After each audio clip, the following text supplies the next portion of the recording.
Vantage Classe Garage, donc Xème. On en est à la 4e, je crois. Donc remontage de la culasse. Donc on a remonté la culasse. Donc la culasse est là. On a remonté nos soupapes. Donc notre filtre à huile, carburateur, réservoir donc pour le levage hydraulique. Et donc là, maintenant on en est au serrage de la culasse. Donc on va serrer la culasse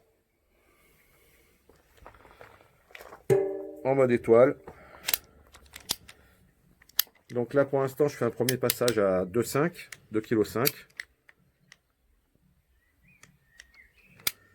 Voilà.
Coupe. Il a mal réglé.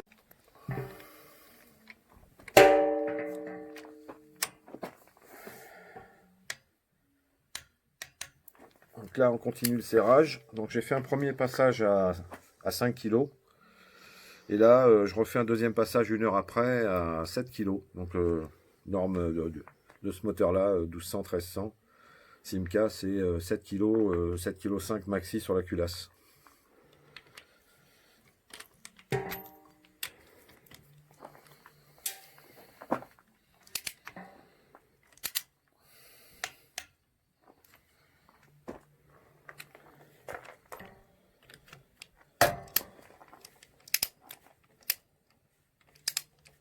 Donc bien sûr, on le fait avec une clé dynamométrique où on va régler ces kilonewtons ici.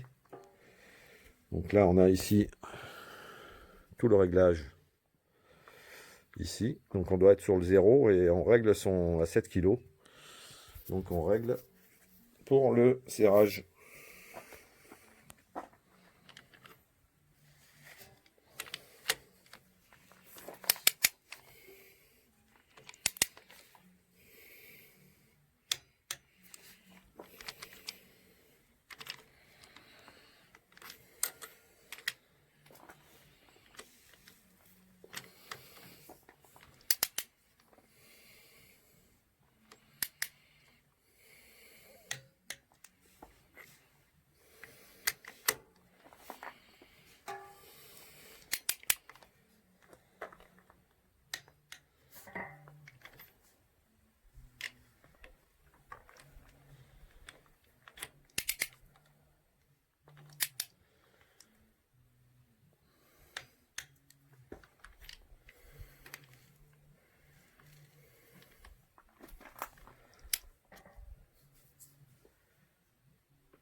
Ok, donc là, on a fait une passe partout à 7 kg.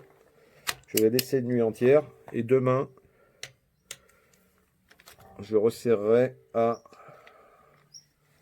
0,4 kg supplémentaire, c'est-à-dire à 7,4, car j'ai un joint de culasse renforcé qui est plus épais, donc qui lui est en inox.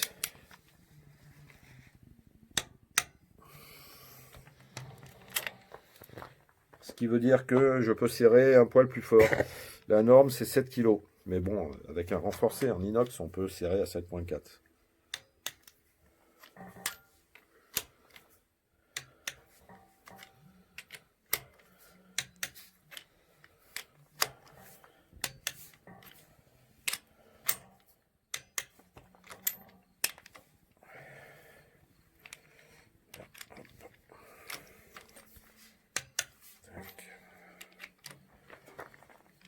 on va laisser reposer une nuit.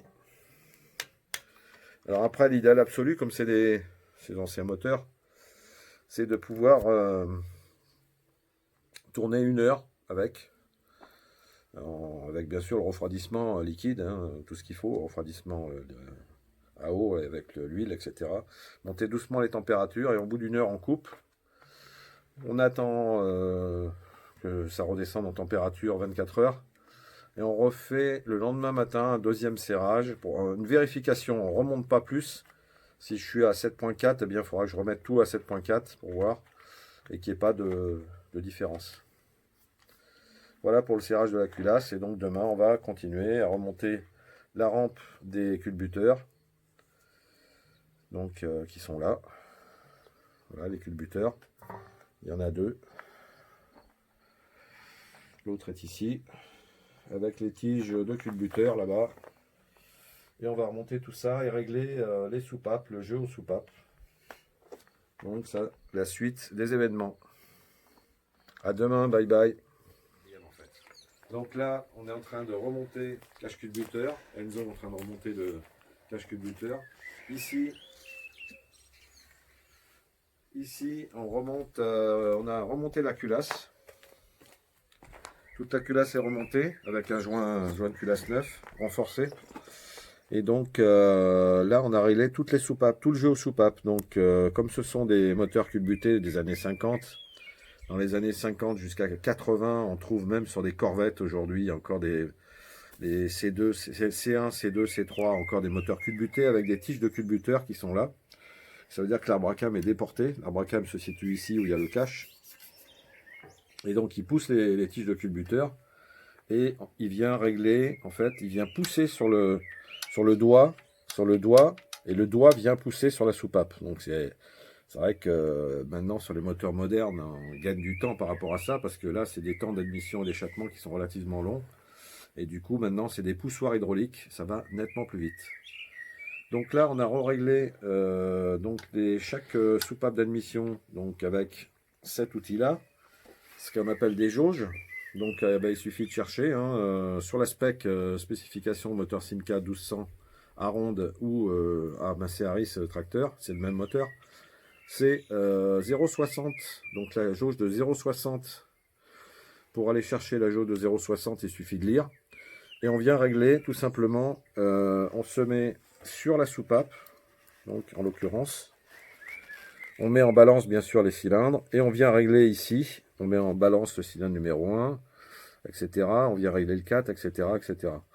Donc, bon alors, il y a une deuxième méthode, on met en balance admission pleine ouverture sur le cylindre numéro 1, et on vient régler la soupape d'échappement, etc., etc. En partant du repère, donc sur le damper, en position PMH. En PMH, normalement, la soupape admission du cylindre numéro 1 sera en pleine ouverture. Donc le but du jeu, c'est quoi? C'est que quand on est en balance, c'est de venir régler les soupapes d'échappement et d'admission. En sachant que pour l'admission, c'est 0,60. Donc la jauge de 0,60. Et pour la jauge d'échappement, c'est 0,80. Donc il suffit après de venir régler ici. Donc on a un contre-frein ici qu'il faut tenir. On dévisse la vis de frein. Et on vient régler ici tout simplement, une fois que la jauge est à l'intérieur, on vient régler le contre-frein sur la jauge. Au moment où ça serre un petit peu, on tient avec une pince plate et une clé à œil et on vient serrer sans bouger la vis de réglage. On vient serrer le culbuteur. Et à ce moment-là, le jeu au culbuteur est réglé.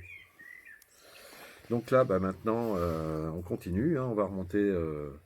On est en train de faire la vidange. Là, on a fait la vidange. C'est de l'huile. Comme il y avait eu un joint de culasse, c'est de l'huile mélangée avec de la flotte. Donc pas tellement belle.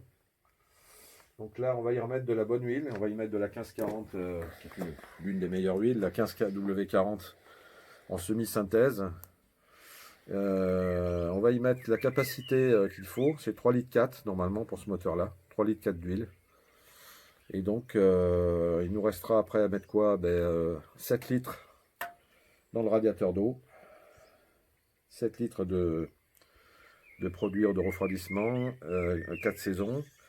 Et après, de refaire les branchements et, bien, petit à petit, ça avance.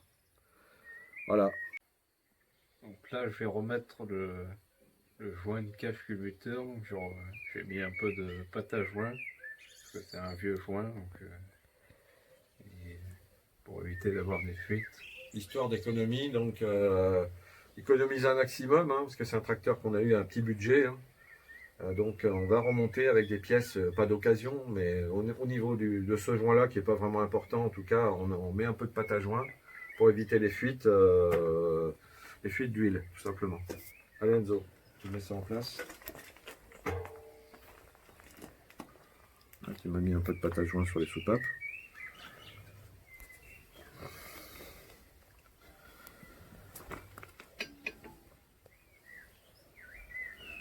Tu mets bien la portée, bien à plat partout.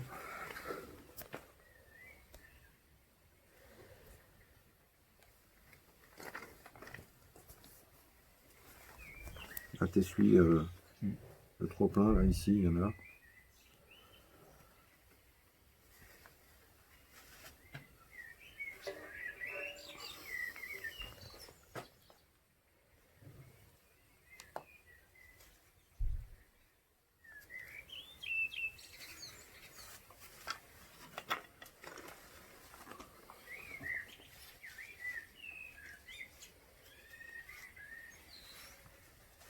Regarde, tu vois, ici, il y en a sur le doigt, et juste là.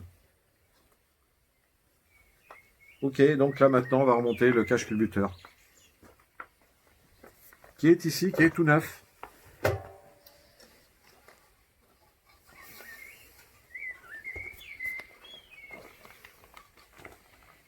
Mais avant ça, on va remettre encore un petit peu de pâte à joint. En dessous, ça peut fuir au-dessus. Donc on va remettre un petit filet par-dessus. Allez.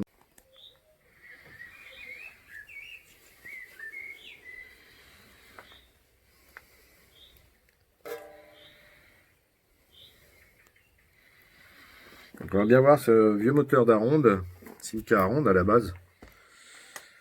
Il devrait refonctionner à merveille.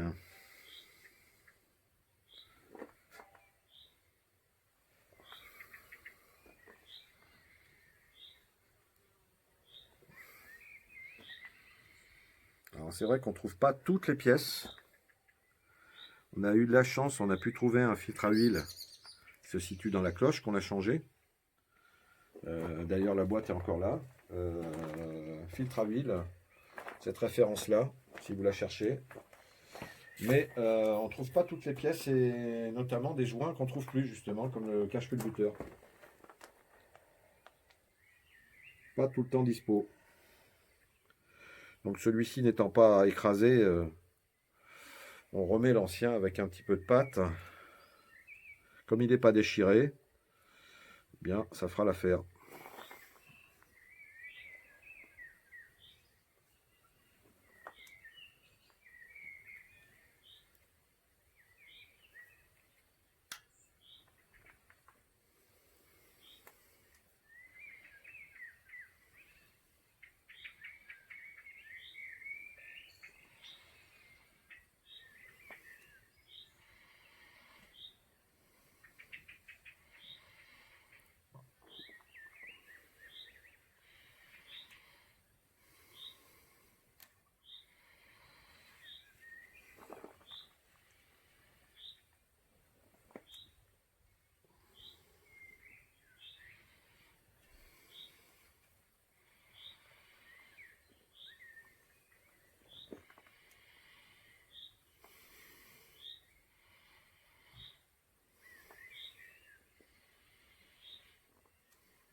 Tout est en place. Maintenant, on va remonter tout simplement le cache culbuteur et on va resserrer tout ça gentiment. Alors,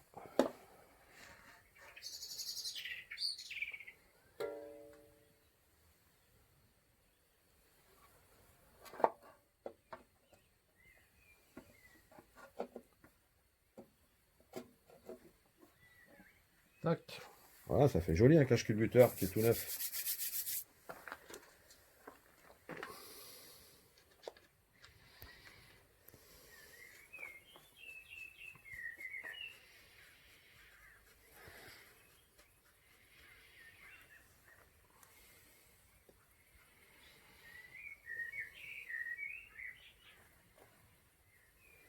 rouge Ferrari. Massey Harris, ce n'est pas, malgré que ce soit un moteur Simca, le M ne veut pas dire Matra. Matra, Simca.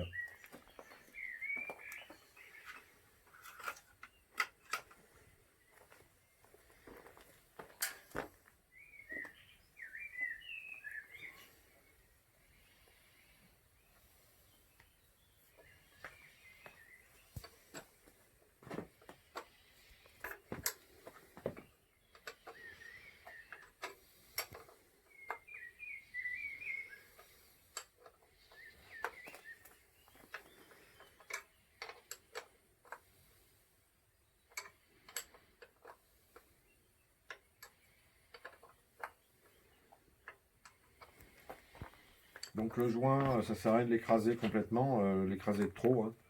Faut que le cache culbuteur soit serré de partout. De toute façon, on va voir.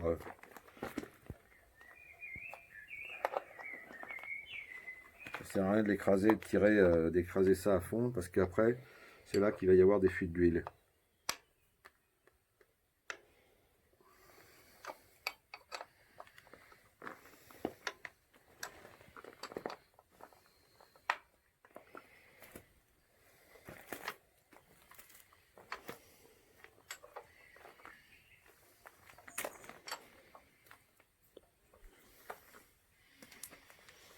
Voilà, cache culbuteur remonté.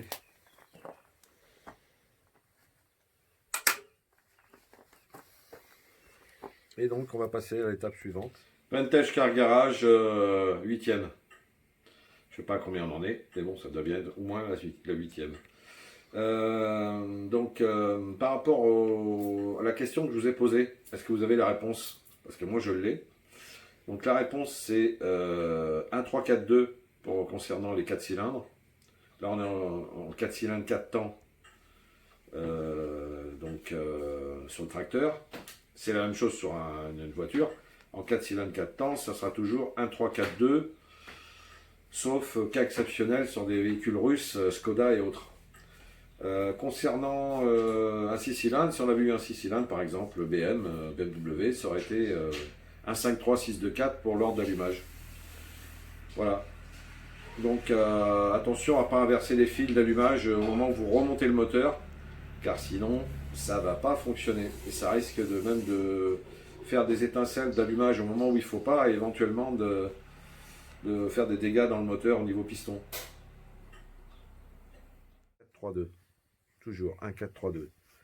Et cette base de moteur, en fait, c'est le même moteur, entre guillemets, que la Simca 1100 qu'il y a eu après la ronde. Et quasiment le même moteur que la Simca 1000, Simca 1000 Rallye 1, Rallye 2 et Rallye 3. En sachant que le Rallye 3 était maxi évolution à 80.